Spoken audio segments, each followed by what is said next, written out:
이사야 40장 1절 우리 한 절 같이 읽겠습니다. 시작. 너희 하나님의 일시에 너희는 이루하라 내 백성을 이루하라. 골로새서 2장 6절과 7절입니다. 그러므로 너희가 그리스도에서 주로받았으니 그 안에서 행하되. 다음 7절 우리 같이 읽겠습니다. 시작. 그 안에 뿌리를 받으며 세월을 받아 교훈을 받은 대로 믿음에 굳게 서서 감사함을 넘치게 하라. 아멘. 오늘 이제 우리 2020년 송년 하나님의 이로 또 우리의 감사 이런 제목으로 지금 말씀을 드릴 텐데요. 기도하고 말씀 나누십시다. 하나님 아버지 감사합니다. 은혜 주셔서 송년주일에 또 하나님이 주신 말씀을 우리가 함께 나누며 주 앞에 말씀을 경청하기를 원합니다. 말씀을 전하는 종회로 시작해서 우리 모든 교우들이 사무엘 좀 주여 말씀하옵소서 종이 듣겠습니다. 이 겸손한 자세로 말씀 앞에 무릎을 꿇고 집중해서 말씀을 들을 수 있도록 도와주시기를 원합니다. 하나님 은혜 가운데 너의 생명의 말씀으로 우리 이 한 해의 마무리가 참 기쁨과 주의 위로와 축복 가운데 또 금년 한 해를 마감할 수 있도록 인도해 주옵소서. 전하는 받는 자들이 함께 은혜를 나누도록 복을 주시기 원합니다. 감사합니다. 예수님 이름으로 기도합니다. 아멘. 2025년 우리 한 해가 저물어 가는데요. 대부분 그렇게 이야기하지. 1월 1일 시작한 지가 엊그제가 벌써 마지막 달력을 넘기는 이제 한 해 마지막을 맞이한다. 참 나이가 들어갈수록 연세가 더 많아져 갈수록 세월이 더 빨리 간다 그러죠. 30대 때 40대 때와는 다르게 60대 70대 80대 가면은 시간이 훨씬 더 똑같은 시간이지만은 시간의 흐름이 훨씬 더 빨리 가게 느껴지는데요. 2025년 이제 우리 송년 예배 드리면서 한 해 어떻게 사셨는지 좀 워낙들 바쁘게 사셔서 한 해를 좀 돌아볼 수 있는 시간들이 있었습니까? 저는 제 아내하고 시사지만 지난 한 해 뭐가 제일 감사했나 이야기도 좀 나누고 그랬는데요. 네, 여러분 한 해를 이렇게 돌아보면 기쁘고 즐거운 일이 더 많았는지 아니면 고통스럽고 또 슬픈 일이 더 많았는지 어떤 일이 더 많은가? 박 집사님. 기쁜 일이 더 많았습니다. 특별히 올해는 아주 최고의 아들 결혼식이었습니다. 아니 이제 뭐 다들 자녀들을 결혼시키는 건 아니지만은 저희들 아이 둘이니까 딸이 큰애고 아들이 작은 밑인데 아들이 먼저 결혼했어요. 아들 결혼시키고 나니까 침이 하나가 막 내려지는 것 같아요. 6개월 뒤에 또 딸이 결혼했어요. 근데 이제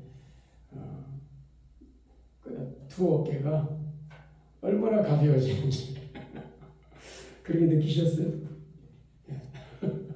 그렇게 가벼움을 느끼게 되는데 참 감사한 일이죠.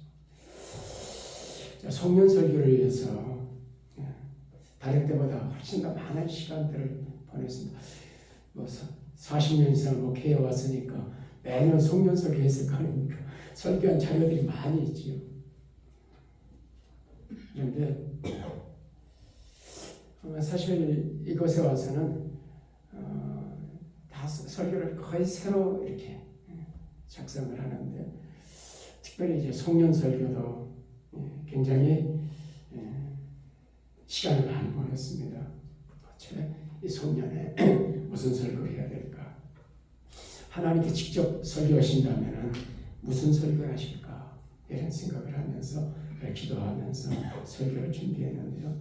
여러분 한 분 한 분 제가 여러분의 상황들을 다는 알지 못하지만은 그러지가 않은 만큼 들을 만큼 여러분의 이제 삶의 현장 한 분 한 분 떠올리면서 여러 생각들을 했습니다. 치열한 삶의 현장에서 얼마나 많이 힘든 한 해를 사셨을까.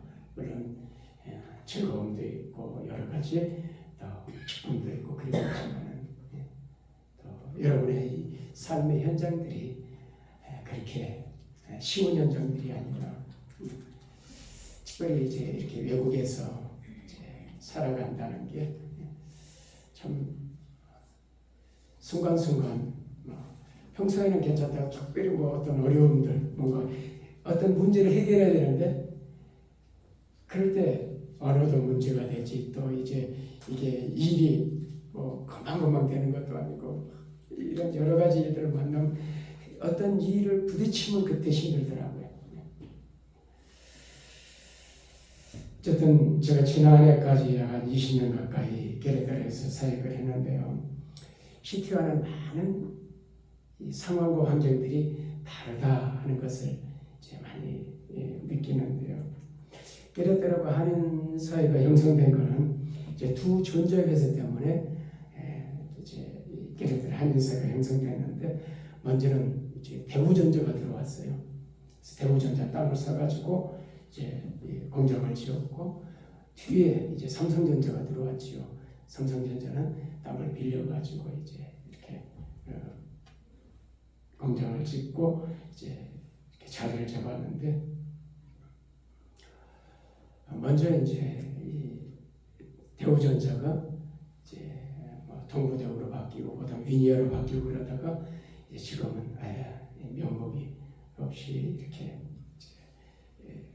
지금은 삼성전자가 라인을 늘리고 또 회사를 키웠고 그러면 그전에보다 더 한인사회가 커지고 또 그것이 이제 부안하고 깨르더라고 자동차 허브예요. 거기 뭐 혼다라든지 아니면은 뭐 다른 여러 그 자동차 회사들이 들어와 있어서 자동차 협력 회사들이 또 많이 들어왔어요. 뭐 세계적인 타이어 휠 만드는 중국에 있던 회사가 이리 옮겨오고 여러 협력 회사들이 뭐 자동차 의자, 산업리포도시 이런 여러 곳에 이렇게 그 자동차 회사들이 들어오면서 그 자동차 협력 회사들이 또 많이 들어와서 제가 처음 갔을 때보다는 지금 한인사회가 많이 커졌는데요. 게르타르와 이 시티가 다른 점, 시티에도 이제 주재원들이 많이 있지요. 주재원들이 있는데 시티 주재원들과 게르타르 주재원들이 다른 게 뭐냐면 시티는 주로 판매법인이에요. 이 게르타르는 주로 거의 다 생산법인입니다. 그래서 근무 환경이 전혀 좀 다릅니다. 좀 다르지요. 그래서 주로 이제 게르타르는 주재원들, 현지에 채용된 현지 채용 직원들, 가족들 그리고 이제 출장자들. 그래서 한국에 이제 그 하숙과 식당들이 많은 게 출장자들이 계속 오기 때문에 이제 특히 지금은 이제 왜냐면 라인이 이렇게 지금 휴가 기간이거든요. 쉴 때 이제 공장들 라인들을 이제 보수하고 다 이렇게 늘리고 이런 작업들을 공장 쉴 때 휴가 기간들에 주로 많이 해요. 지금이 이제 아주 그 출장들이 가장 많이 올 그런 시기인데요.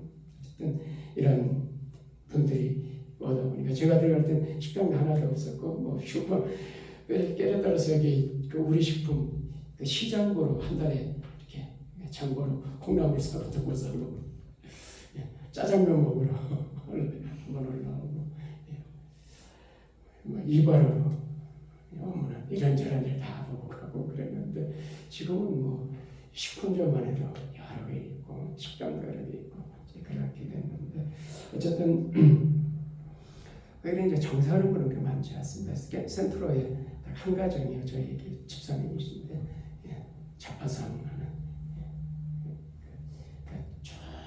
항상 줄 서가지고 있는 그런 이제 그래서 장사하는 분들이 그렇게 많지 않고 대부분 이제 장사하는 분들은 식당, 하수 이런 분들 외에는 거의 다 이제 회사에 근무하던 분이기 때문에 이제 많이 분위기가 다르지요.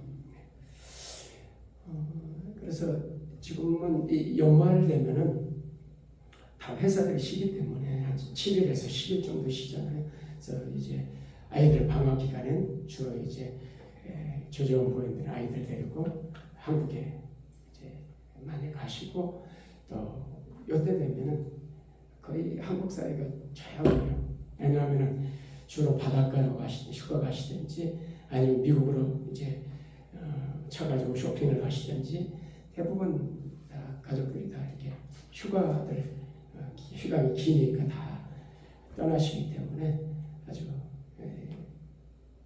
좀 한산하고 한인사회가 조용한 이런 때죠. 1년에 2번 휴가가 있으니까 세마나 산타 기간 그리고 연말 주로 이제 7일 정도 한 10일 이렇게 휴가들이 주어지니까 대부분 이제 이렇게 휴가 기간 보내시고 또 주말이 되면은 또 이 빨간 날 되고 그러면은 주말 되면 또 조정들이 다들 쉬지 않습니까? 그래서 거의 이제 걔네들은 이 20분 내에 갈 수 있는 골프장들이 4-5개 이렇게 되기 때문에 여러 군데 있으니까 저희 교회도 골프장 안에 있었기 때문에 이제 문만 열면 골프장이었고 그랬는데 그러다 보니까 주로 이제 주말에는 거의 골프장에 가시고 또 평일에도 주재원 부인들은 거의 다 이제 연권 등록돼 있기 때문에 대부분 다 또 이렇게 예쁜 옷들 입으시고 저희 집에 골프장에 있기 때문에 다 보이거든요. 뭐 지나가면 다 보면 다 보이니까 또 마침 저희 바로 집 앞에 티가 있으니까 홀이 있으니까 바로 치니까 다 보이죠. 한인들 저 지나가는 그렇게들 이제 대부분 이제 살아가기 때문에 식당 하시는 분도 저희 지금 의대로 가시는 분은 저녁 장사만 해요. 식당은. 그리고 오전은 하루 종일 매일 골프 치러 가시고 센트럴에 장사하시는 분들 대부분 주중에 그래서 저희 교회만 해도 교인들 골프 대회가 있었으니까 교인들끼리 이런 분위기였으니까 여기하고는 분위기가 많이 좀 다르다는 부분을 느끼면서 여러분들은 이제 1년에 한 번 쉬는 게 성탄절 하루 쉬신다. 근데 우리 고등고사는 이날로 하시는 내가 아니 1월 1일은 쉴 거예요. 그러니까 1월 1일도 안 쉬고 그래서 이렇게 살아가시는 여러분들의 모습을 좀 보면서 좀 삶들이 그렇게 쉽지 않으시겠다 이런 생각을 좀 많이 하면서 일반적인 이 소면 설교하기가 마음에 굉장히 부담이 됐습니다.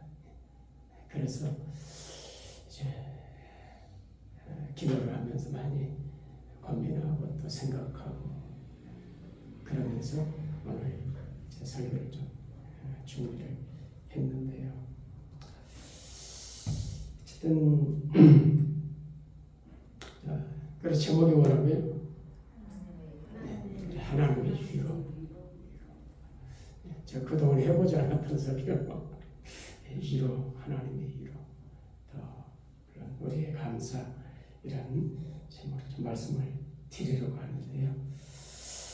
그래서 무엇보다 여러분들이 한 해 동안 힘들게 열심히 쉬지 않고 일해 오셨는데 이 마지막 설교에 하나님의 위로가 필요하지 않겠나 그러면서 제목이 그래서 하나님의 위로입니다. 자, 옆 사람한테 위로 받으십시다. 한 해 동안 열심히 살아온 당신을 위로합니다. 위로 한번 해주세요. 옆 사람들 뒷분들하고 자, 말씀으로 가십시다. 같이 한번 읽겠습니다. 시작. 너희의 하나님이 계시되 너희는 위로하라. 내 백성을 위로하라. 하나님께서 선지자 이사야에게 하신 말씀이에요. 뭐라고 말씀하세요? 위로하라. 내 백성을 위로해 주라는 말씀이죠. 그래서 이 당시에 이제 이 하나님께 이렇게 말씀하시는 것은 이제 이 남왕국 유다가 586년에 망하는데 세 번은 침략을 당합니다. 이제 그래서 이제 그 외적들의 특별히 당시에 가장 강대국이던 바벨론의 침략을 받았거든요.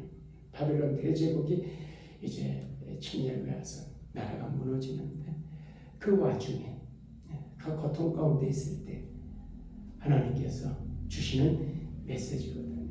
너희는 위로해라. 내 백성을 위로해라. 이렇게 말씀드립니다. 저희 오늘은 이제 배경 자세히 말씀드리지 않는데 분명한 사실은 뭐냐면 하나님께서는 당시 절대적으로 위로가 필요했던 이스라엘 백성들이 위로받기를 원하셨던 거죠. 그래서 이사야 선지자에게 이스라엘 백성들 내 백성이야. 그들을 위로해 주라고 위로하라고 이제 말씀하시는 걸 보면서 하나님은 자기 백성이 위로받기를 원하시는구나. 하나님은 위로의 하나님이시구나 하는 것을 잘 보게 됐는데요.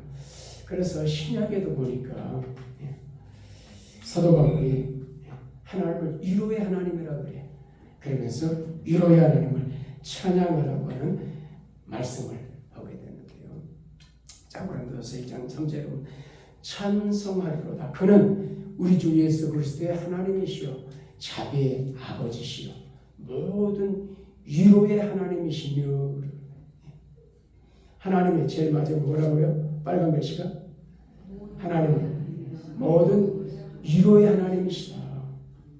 그래서 그 위로의 하나님 찬송하라고 그분을 찬양하라고 고린도 교우들에게 말씀하고 있는 것을 보게 됩니다. 특별히 이제 이 고린도 성도들에게 지금 하나님의 위로에 대한 말씀을 하면서 바울이 이제 그가 3차 전도 여행을 하면서 이제 어떤 일을 당했는지 이야기를 하거든요. 그래서 1장 8절 형제들아 우리가 아시아에서 당한 환난을 너희가 모르기를 원하지 아니하노니. 그래서 아시아에서 환난을 당했어요.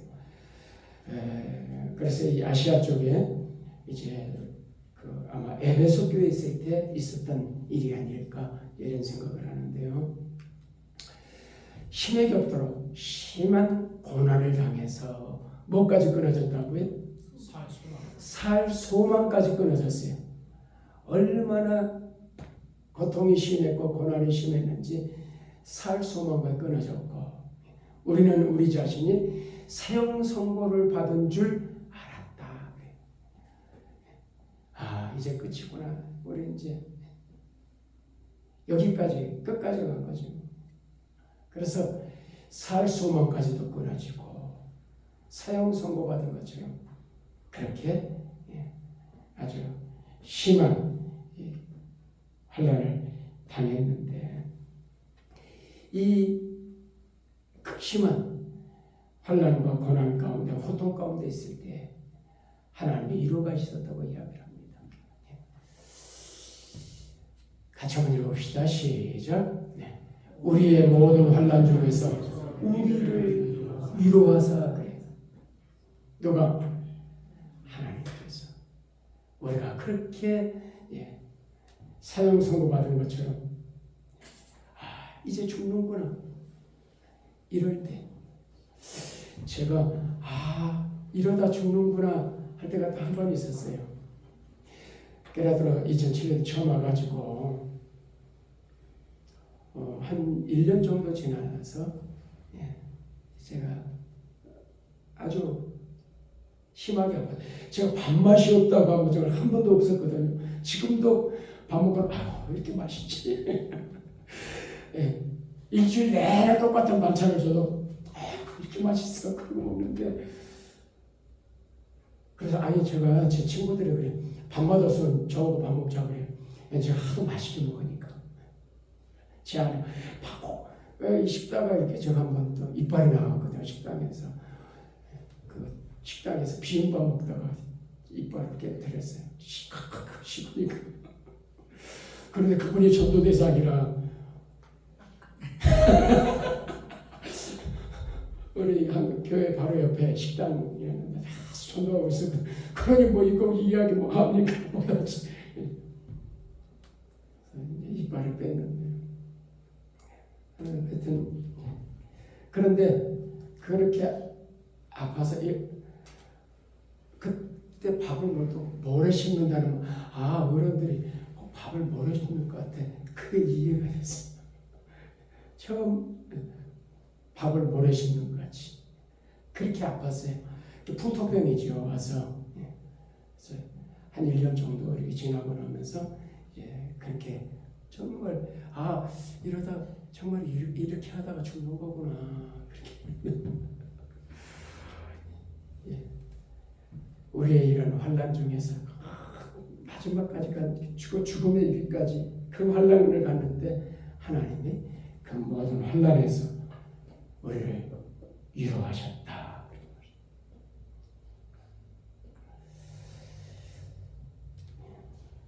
어떻게 하나님이 위로하셨는지 성경은 기록하지 않아요. 바울이 하나님 이렇게 위로해서 이런 말씀은 없어요. 그러나 분명한 사실은 이 위로를 통해서 죽을 고비까지 갔던 그 고통과 환난 속에서 이제 벗어날 수 있었을 것이다.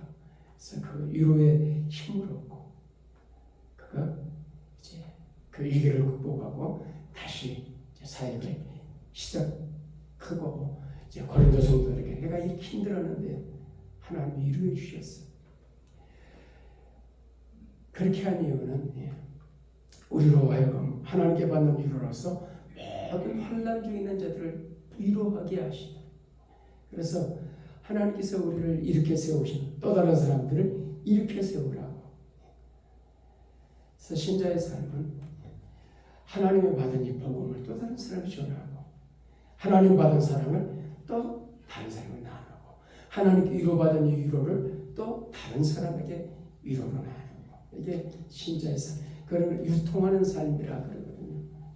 복을 흘리는 삶. 그래서 신자들은 복의 근원이라 그래요. 하나님께서 복의 근원으로 부르시죠. 복을 흘려보내는 사람. 교회는 이 세상에 복을 흘려보내는 통로인 것이고.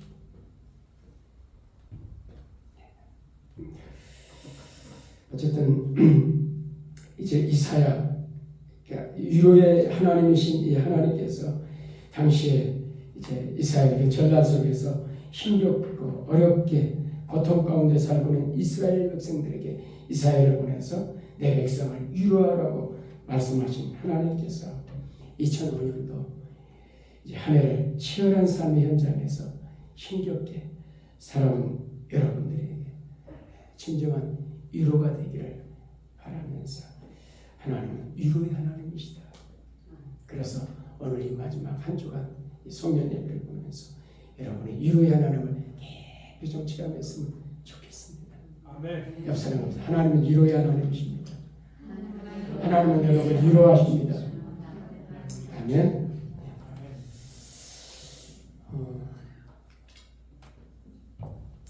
성경을 배경으로 한 그림인데요. 어느 성경일 것 같아요? 원래 그림이 이제 피라미드. 제가 공부하는 성경 가운데 이제 이 출애굽기를 공부할 때 제목이 이제 피라미드라는 그런 그림으로 한 장을 설명하는 게 있는데 제가 멕시코 와가지고 피라미드 이집트에만 있는 게 아니구나 이걸 알았어요. 그래서 제가 이제 그 제목에다가 그냥 피라미드라고 하지 않고 이집트 피라미드 이렇게 붙여요. 왜냐하면 여기 그 멕시코 피라미드, 중남미는 피라미드 전혀 다르잖아요. 이 피라미드의 용도가 다른 것이죠. 저쪽은 무덤이고 여기는 삶의 현장이었고 거기는 신전을 중심으로 한 도시가 형성된 곳이 이곳의 피라미드시죠. 그래서 이제 이 이집트를 배경으로 한 그림인데요. 출애굽기 3장의 배경입니다. 출애굽기 3장 7절에 보면은 여호와께서 이르시되 내가 애굽에 있는 내 백성의 고통을 분명히 보고 그랬어요. 바로의 폭정 속에서 신음하는 그 백성들의 고통을 하나님께서 분명히 보셨다고 말씀. 그들의 감독자로 말하는 부르짖음을 듣고 그래. 하나님이 보셨어요. 들으셨어요. 그리고 그 근심을 알고 그들의 마음의 고통을 하나님이 아시는 것이지. 우리는 여러분들의 고통을 할 때 도대체 하나님 어디 계셨어? 그러는데 이스라엘 백성들이 그 고통 가운데 있을 때 신음하고 있을 때 하나님 뭐 하셨다고요? 내 백성의 고통을 분명히 보고 계셨어요. 하나님은 그들의 부르짖음을 듣고 계셨어요. 하나님은 그들의 마음의 고통을 알고 계셨어요. 어느 때로 고통이 심할 때 정말 하나님 보고 계시는 거야? 아니 하나님 정말 알고 계시는 거야? 그러나 하나님께서 뭐라고 말씀하세요? 하나님은 어떤 분이시라고요? 보고 계셨고 듣고 계셨고 알고 계시는 분이세요. 아멘. 아멘. 여러분이 신음할 때 여러분들이 삶의 현장에서 막히고 여러 가지 그냥 신음하고 그럴 때 하나님은 다 보고 계십니다. 이제 가라. 모세를 보는 것. 이스라엘 자손의 부르짖음이 내게 달하고 애굽 사람들이 그들을 괴롭히는 학대도 내가 보았으니 내가 다 보고 있습니다. 너희들의 아픔을 내가 알고 있습니다. 하나님께서는 이스라엘 백성들의 이 고통만 보고 계시고 듣고 계시고 알고 계신 게 아니라 여러분들이 한 해 동안 2025년 그 삶의 현장, 치열한 삶의 현장에서 살아온 여러분들의 삶들을 하나님은 보고 계셨고 그 고통의 부르짖음을 여러분의 기도를 듣고 계셨고 다 기도가 응답되지는 것 같아요. 그렇게 하나님 여전히 듣고 계시고 하나님은 다 알고 계셨다. 내가 다 보고 있었어. 내가 다 알고 있어.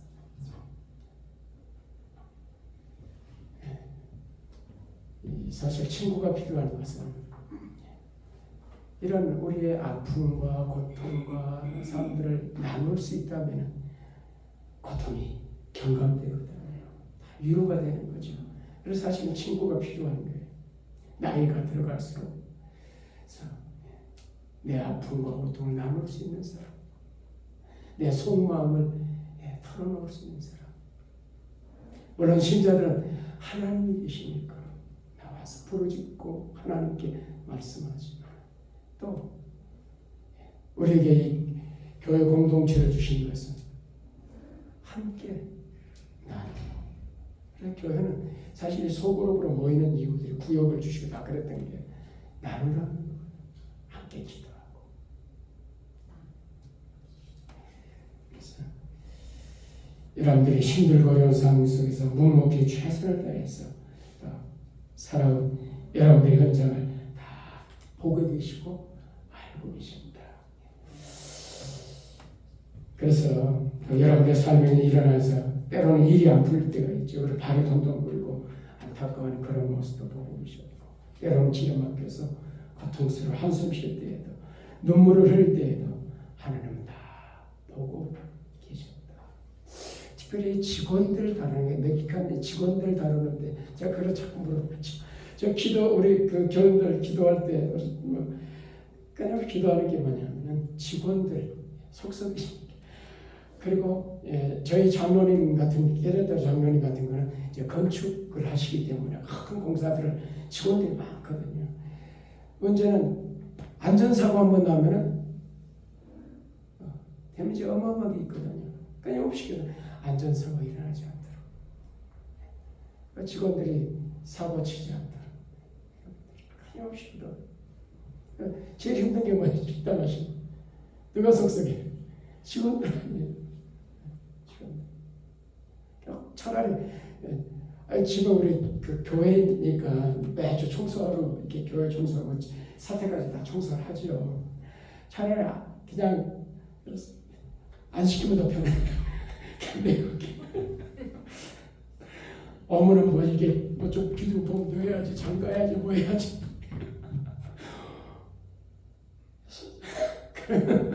그거 힘들었더니 직원들 다루기가 참 힘들잖아요. 이게 그러려니 하고 넘어가고 그러고 하지만 술 먹고 안 나오고 그 다음으로 안 나오고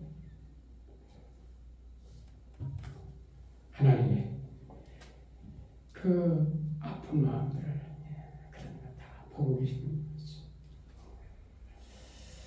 특별히 여러분들이 그 힘들거리는 환경에서도 묵묵히 최선을 다해서 힘껏 때로는 힘이 지나도록 헌금하시는 모습도 여러분 하나님 보고 계십니다. 저 깜짝 놀라는 게 여기 와서 이 숫자에 이 건물 유지하고 우리 사택 목사 생활비 줘야지 이게 어마어마한 돈이 들어가는데 우리 지난번 연말 결산을 공동히 하면서 마이너스로는 흑자로 해서 한 해 동안 재정 때문에 큰 어려움 겪지 않고 여기까지 온 게 얼마나 기적이고 감사한가. 누가 헌금해서 여러분들이 힘껏 헌금했거든요. 저 그래 아니하고 그런 이야기를 하면 이렇게들 헌금하시면 어떻게 살림들 유지해 가시나. 힘껏 하신다. 참 감사하지요. 목사로서. 그래서 여러분들이 최선 다해서 그 어려운 환경을 살아가시면서 1년에 한 번씩이도 한 번도 안 쉬기도 하시면서 살아가시면서 그 애쓰고 수고하고 눈물 흘리고 땀 흘리는 것들을 아낌없이 헌금하셔서 죄몽된 교회를 든든히 세워가고 선교지에 복음을 위해서 헌신한 여러분들의 모습들을 하나님이 보고 계시고 알고 계신다. 다 보고 계시고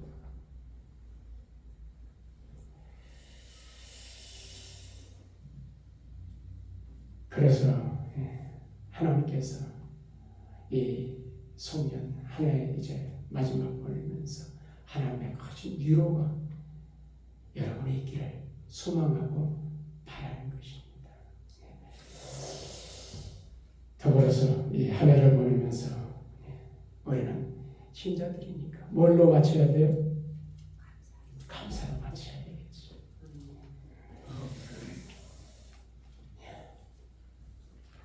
고린도서 2장에 그렇게 말씀해요. 그러므로 너희가 그리스도 예수를 주로 받았으니 그 안에서 행하되 그 안에 뿌리를 박으며 세움을 받아 교훈을 받은 대로 믿음에 굳게 서서 뭘 넘치게 하라? 감사함을 넘치게 하라. 여러분들 참 한 번 생각 우리 정 권사님이야 무릎이 아프셨잖아요. 그 아픈 상황에서 일이 엄청 많잖아요. 직원들은 또 속썩일 때가 많고 또 장사하시고 컨테이너가 나가지고 그냥 마음 졸이고 이럴 때가 많고 여러분 한 번 한 번 참 생각하면은 그럼에도 불구하고 우리가 뭐가 넘쳐야 돼? 감사함을 넘치게 하라 말씀하시거든요. 혹시 이분 아시는 분 계십니까? 이름이 이지선입니다. 해외에 오래 사셔가지고 이 유명한 분을 잘 모시는 분이 아마 계실지 모르겠는데요. 이분은 한국만 아니라 일본과 미국을 하면서 40번이 넘는 수술을 받아가지고 지금 이 모습을 하고 있는 거예요. 그냥 화상으로 인해서 전신 화상을 입고 이제 그래서 40번 이상 수술을 받아서 미국, 일본, 한국 이렇게 다니면서 이분 이제 인터넷 치면은 이지선 치면은 이지선 교수하고 이렇게 나오거든요. 한동대 교수로 지금 재직하고 있습니다. 네. 나무 키에 보면 이분의 쭉 나오는 글이 있어요. 제가 그대로 읽어드려요. 대학교 4학년 재학 중이던 2000년 7월 30일 학교 도서를 공부를 마친 후 신혼부와 함께 차를 타고 귀교하던 중 운전 차량이 일으킨 실중 추돌 대응 사고를 당했습니다. 자신의 차량에 붙은 불로 인해 전신 55% 3도 화상, 양손 엄지손을 제외한 나머지 8개 손가락마다 4도 화상을 입은 등 생사를 걸은 부상과 화상을 입었습니다. 그래서 한국뿐만 아니라 일본, 미국까지 오가며 40번이 넘는 대수술을 받았습니다. 매일 진통제를 받으니 하루에 2번 피부대신 붙였다가 꺼즈를 떼었다 붙였다 반복을 아픈 게 도대체 뭔지 사는 게 뭔지 모든 게 제일 힘든 건 꺼져 이게 화상이 보면 그게 자체가 껍질이 없으니까 꺼져가 껍질이죠. 그 벗길 때마다 얼마나 고통이 심해.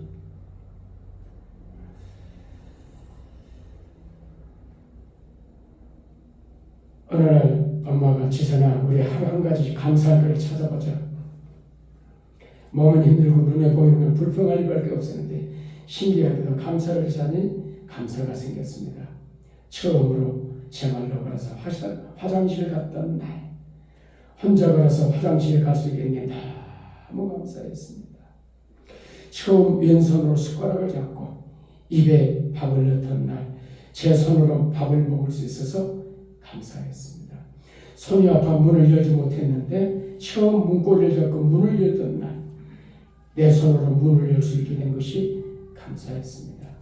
처음 손가락에서 환자복 단축구멍 채우던 날 너무너무 감사했습니다.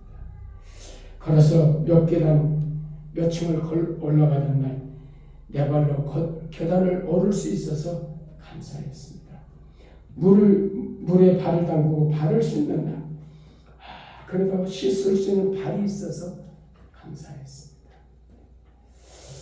한 가지만 더 소개하겠습니다. 기독교 신문에 소개된 문승찬 집사와 이은주 집사 가정 이야기인데 이분들이 섬기는 담임 목사님이 설교 중에 들려준 이야기가 이제 신문에 실려서 남편 문승찬 집사는 금년 46세 비장애인으로 가구업체에서 일하고 있습니다. 부인 이은주 집사님은 금년 48세로 장애인입니다.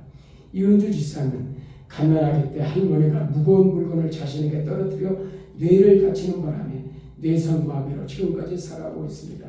집사님은 손도발을 제대로 사용할 수 없는 분입니다. 신체 중 그나마 자유롭게 움직이는 부분이 오른쪽 발가락인데 그 오른쪽 발가락에 수저를 끼워 밥을 먹고 그 발가락으로 글을 써서 다른 장애인들의 힘을 준다고 합니다. 이 부부는 지난해 5월 5일 결혼했다고 하니 1년 8개월 된 신혼가정입니다. 사랑이 결혼했지만 장애인과 비장애인 살아가는 쉽지는 않다고 합니다. 이렇게 알콩달콩 살아가는데 최근에 이은주 집사님이 지인들에게 올린 글 하나 많은 감동을 주고 있습니다. 제목은 손이라도 쓸 수만 있다면 얼마나 좋을까입니다. 그래서 손이라도 쓸 수만 얼마나 좋을까. 만약 하나님께서 내게 7일간 손을 쓸 수 있는 기회를 허락하신다면 난 그 7가지가 있는데 하나씩 제가 띄울 테니 한 분씩 우리 고건사님부터 한번 읽어주시겠어요? 큰 소리로.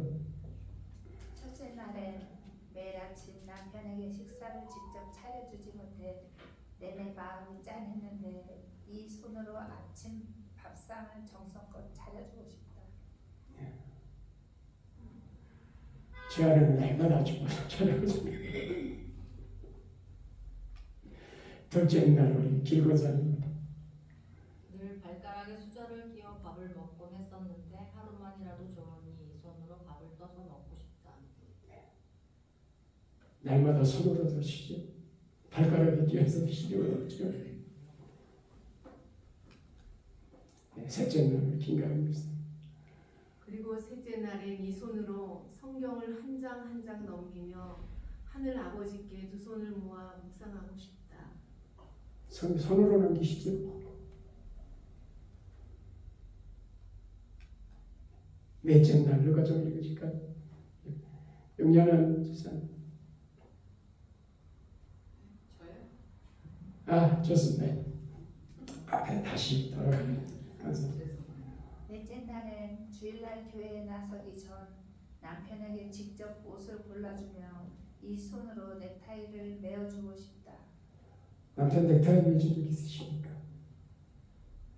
신혼 때만 그러고. 여러분들 맘만 먹으면 얼마든지 할 수 있는 일이지.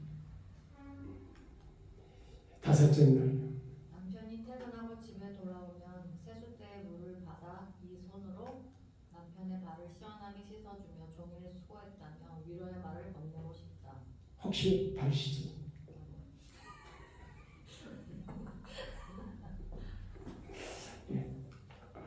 여섯째 날 김강희 사. 주방을 깔끔하게 정리하며 이 손으로 그릇을 하나하나 만져가며 예쁘게 가꾸고 싶다. 발가락만 움직일 수 있으니까 내가 손을 써서 이 손으로 하고 싶은 일. 마지막 말하고 저 김순자 사모님. 그래서 뭐 하나님께서 내게 허락하신 7일간의 기적이 감사와 영광을 예. 돌려드리고 싶다. 이 7가지 소원을 보면서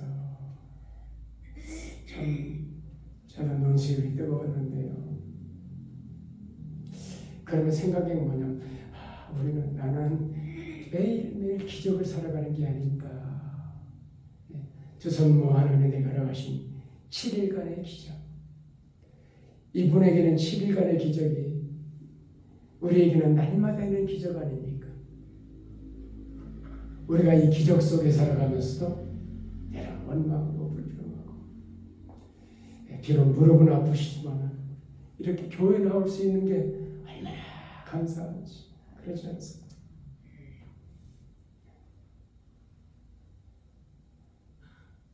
한 해 동안 살아오면서 감사한 일이 없어. 하나하나 뜯어놓고 하나하나 생각하면 우리에게 말할 수 없는 감사들이. 그래서 이 소년에 하나님의 이로 가운데 이 감사가 넘치기를 바라는 것입니다. 같이 읽겠습니다. 시작. 여호와께 감사하라. 그는 선하시며 그 인자하시니 영원하리로다. 아멘. 감사합니다. 마지막 이 한 해를 보내면서 우리에게 하나님께서 위로의 하나님이신 것을 알게 합니다.